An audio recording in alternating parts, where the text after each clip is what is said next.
ইমানের দলিল। একবার চিন্তা করছেন,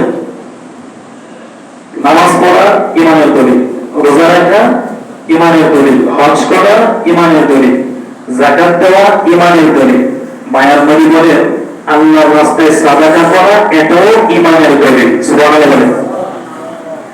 قال النبي صلى الله عليه وسلم মায়ার নবী বিশাল বড় একটা অংশ হাদিসের লম্বা একটা হাদিস বলেছেন।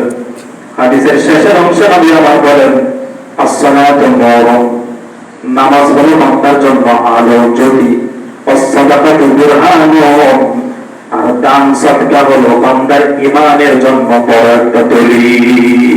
আপনি যদি দান করেন, আপনি মসজিদে আপনার কাছে টাকা চাওয়া হলো, কোন দিনই কাজে আপনার কাছে টাকা চাওয়া হলো, অথবা কোন অসহায় মানুষকে আপনি দান করলেন, আপনার এই দানটাকে আল্লাহ সুবহানাহু ওয়া তাআলা ঈমানের দলিল বানিয়ে দিবেন। সুবহানাল্লাহ।